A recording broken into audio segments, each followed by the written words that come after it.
그,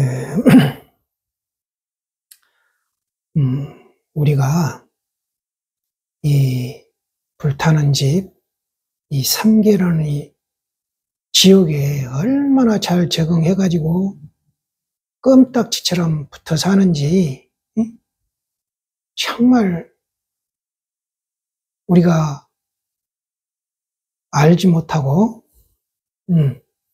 그렇게 살고 있는지, 깨닫고 보면, 참, 너무 어이가 없다고 할까요? 그럴 수 있어요. 근데, 그래서 우리가 정신 바짝 차려야 되는데, 제가 이제, 선원회에서 좀 정진할 때, 몸이 건강할 때는 선원회 다녔으니까요. 지금 제가 쌀을 못 먹기 때문에, 어디 밖을 못 나가는데, 그 선원에 있을 때, 제가 이제 겸비가 좀 심했고, 주변 스님들 봐도 이제 겸비로 고생하는 스님들이 좀 있었어요. 오래 앉아서 열심히 정진하는 사람일수록 더 겸비가 심한 것 같아요. 그래서 제가 좀 생각을 해봤어요. 그랬더니 우리가 좌선할 때 이 자세가 좀 문제가 있는 거예요.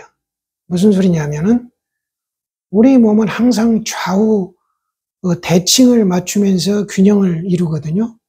그래서 걸을 때 왼발이 앞에 나가면 항상 오른손이 앞에 따라 나가가지고 좌우 균형을 맞춰요. 반대로 오른발이 먼저 나가면, 오른발이 앞에 나가면 왼손이 따라 나가가지고 좌우 균형을 맞춰줍니다. 근데 제가 가만히 관찰해 보니까 우리 좌선하는 자세가 오른발 위에 왼발을 올리면 또 오른손 위에 왼손을 올리는 거예요. 이러면 이제 자세가 나란히 자세가 되는 거예요. 그래서 이 몸은 나도 모르게 균형을 잡으려고 힘이 들어가는 거야. 그래서 그게 겸비로 오는 거예요. 그래서 우리 불자님들 중에 좌선을 하는데 어깨가 좀 부자연스럽다, 결린다 이런 느낌이 있으신 분들은 앉으실 때 오른발 위에 왼발을 올렸으면 손은 그 반대로 왼손 위에 오른손을 위로 올려야 돼요. 그래서 간단하게 생각하면 발이 그 왼발이 위로 올라오면 손은 오른손이 위로 올라와야 돼. 이렇게 기억하시면 됩니다. 그러면 오른발이 위로 올라왔으면 손은 왼손이 위로 올라와야 돼. 그렇게 생각하셔가지고 한번 앉아보십시오. 그러니까 오른발 위에 왼발 올렸으면 손은 그 왼손 위에 오른손을 올려야 되는 거예요. 서로 반대가 되는 손과 발이. 그렇게 생각하셔가지고 한번 해보시면 조금 어깨가 좋아질 수가 있어요. 한번 참고해 보시기 바랍니다. 우리가 이런 것도 하나의 그 관찰력이란 말이에요. 그래서 이런 것, 이 사소한 것이지만 이것이 내 어떤 그 공부와 연관이 없는 것도 또 아니에요. 그렇게 이 마음 공부는 미세하게 관찰해야 된다는 거죠. 그래서 우리가 얼마나 이 세상이라는 지옥에 껌딱지처럼 붙어가지고 잘 적응하고 살고 있는지 제가 좋은 화두가 하나 있어서 지금 소개해 드리려고 합니다. 이 화두를 내가 뭔 소리인지 못 알아듣겠다. 그러면 정말 이 세상이라는 지옥에 껌딱지처럼 달라붙어 있는 거예요, 내 생각이. 그래서 좀 더 부지런히 이목구를 하시고 다시 신신명을 열심히 공부하시기 바랍니다. 제가 올려드린 신신명 있죠? 혹 바깥에 유통되는 신신명 중에는 두 구가 소실되어 있을 수 있어요. 없을 수가 있어요. 근데 이제 제 신신명에 다 그게 올라가 있으니까 그래가지고 두 구가 부족한 신신명은 사자사고가 안 맞아요. 두 구가 없어졌으니까 그러겠죠. 그렇게 아시고 뭐 공부하는 데 큰 지장이 없지만 그래도 좀 불편하니까 제 것하고 대조해가지고 찾아 넣으시면 되겠어요. 그러면 서한문염송 며칠이냐 하면은 1294칙 이 법안 스님이 이제 하신 건데 이게 이제 종영록에는 법안 지렴 이렇게 이제 올려왔어요. 법안 스님이 발을 가리키다. 그런데 그 염송에는 지렴, 발을 가리키다 이렇게 되어 있어요. 읽어보겠습니다. 법안이 어떤 스님이 배로 오는 것을 보고 손으로 발을 가리키니 그때 두 스님이 동시에 발을 걷거늘 선사가 말하였다. 하나를 얻으니 하나를 잃는구나. 이렇게 이제 말씀하신 거예요. 그런데 이제 이것은 일득일실, 하나를 얻으니 하나를 잃는구나. 이렇게 이제 말씀을 하셨는데, 이게 이제 종용록에 올라와 있다 그랬잖아요. 예, 혹, 어떤 사람은 또 이거를 한 사람은 얻고 한 사람은 잃었구나. 이렇게 번역을 해놔요. 참말로 기가 막혀.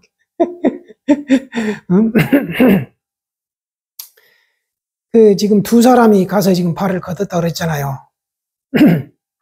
거기에 법안 스님이 일득일실 해놓으니까 뭐 한 사람은 얻고 한 사람은 잃었구나 이렇게 이제 번역을 하는데 그야말로 이거 얼마나 그 세상에는 지옥에 껌딱지처럼 붙어 있는지 고정관념이 덕지덕이 붙어 있는지 알 수가 있는 번역이에요. 그건 절대 아니고 하나를 얻으니 하나를 잃는구나 이렇게 이제 번역해야 되고 우리 공부인들은 이 말이 뭔 말인지 알아들어야 됩니다.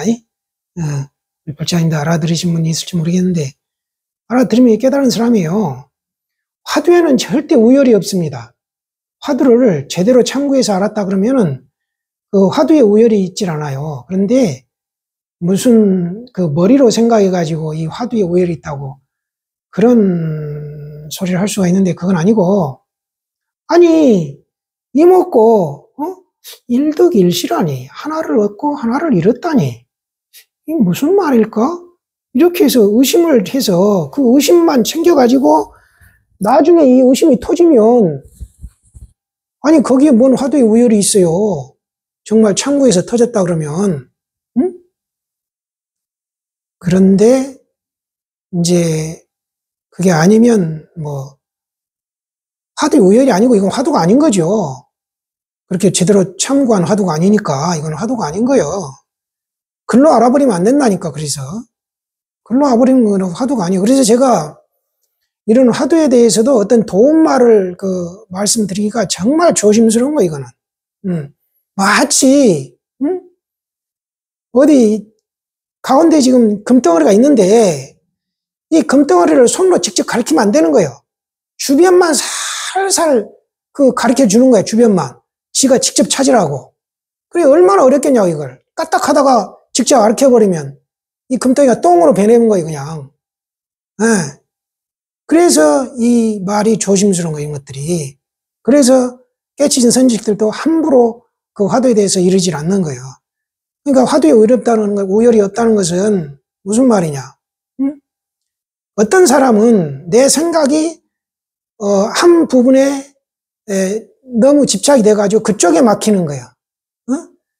그래서 어떤 화두에 정말 꽉 막힐 수가 있고 다른 화두에 터졌는데 이쪽 화두에 막힐 수가 있고 이러는 것이지 화두 자체에 우열이 있는 건 아니에요.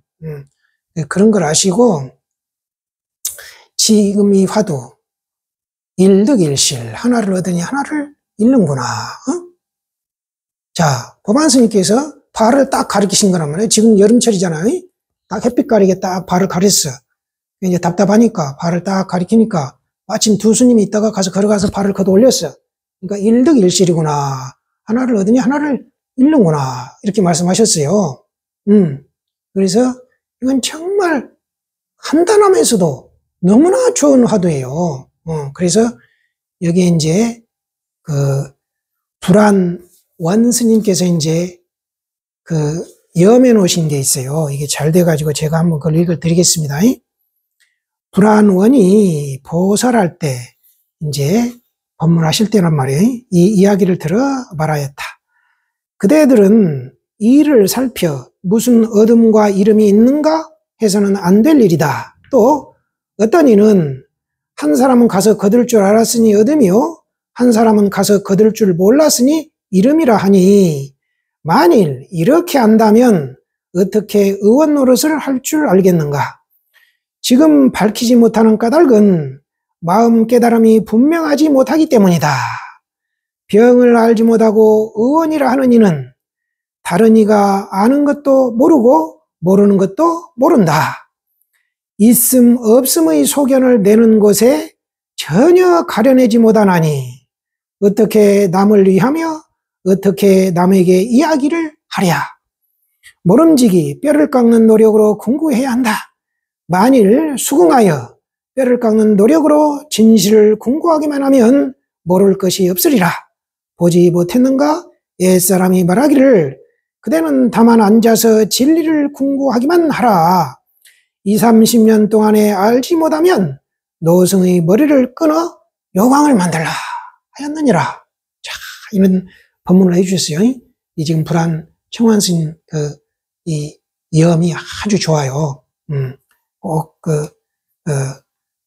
잘 들어보시고 이 화두를 잘 한번 참고해 보십시오. 이거 정말 간단하면서도 내 경계를 시험해 볼 수 있는 너무나 좋은 화두예요. 그래서 제가 소개를 해드립니다. 이 불안 청환 스님은 어떻게 깨닫다고 지난번에 제가 한번 올려드리는 영상을, 이 불안 청환 스님은 오조 법연 스님의 이제 제자인데, 그러니까 원호 극근 스님의 사형이에요. 근데 원호 스님은 깨달았는데 아직도 불안 청환 스님 못 깨달은 거예요. 그 얼마나 지금 부글부글 끓겠어요. 그런데 그래가지고 이제 오조 법연 스님께 이제 청환 스님 법을 물어요. 그러면 청환 스님은, 법연 스님은 답변하시기를, 나는 모른다. 나는 너만 못하다. 내가 스스로 아는 것이 좋겠다. 이런 말씀만 해주시는 거예요. 그러니까 이제 청환 스님이 듣다 이제 안 되니까 하루는 이제 간절하게 여쭌 거예요. 스님, 도저히 스님과는 제가 안 맞은 것 같으니까 제가 의지하고 가르침을 청할 만한 다른 스님을 소개해 주십시오 이래요. 그러니까 법연 스님께서 원래 수자를 맡고 있던 원래라는 스님이 이제 깨치신 스님이었던가 봐요. 그 원래 수자에 가서 물어라. 그렇게 이제 가르쳐 줘요. 그러니까 청환 스님 원래 스님께 가서 여쭈어요. 그러니까 법을 여쭈니까 원래 스님께서도 나는 모른다. 나는 너만 못하다. 내가 스스로 아는 것이 좋겠다. 그 오조 법연 스님과 똑같은 법문을 해주신 거예요. 그러니까 청환 스님께서 하긴이 법을 묻는데 가르쳐 주지 않으시고 두 분이 서로 놀려대니, 똑같은 말을 하니까 놀려대는 걸 아는 거예요. 놀려대니 어떻게 이런 법이 있습니까? 이렇게 따지니까 내가 나중에 공부가 되고나만 알 것이다.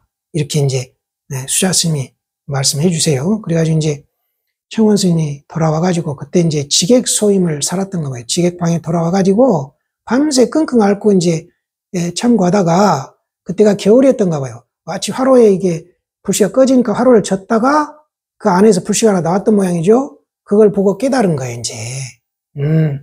그래가지고 새벽에 이제 깨달았다 오니까 원호 스님께서 새벽 엽을 끝나고 나서 바로 가서 확인을 했던가 봐요. 그러니까 깨달음이 확실해요. 그러니까 우리 불자님들도 어떤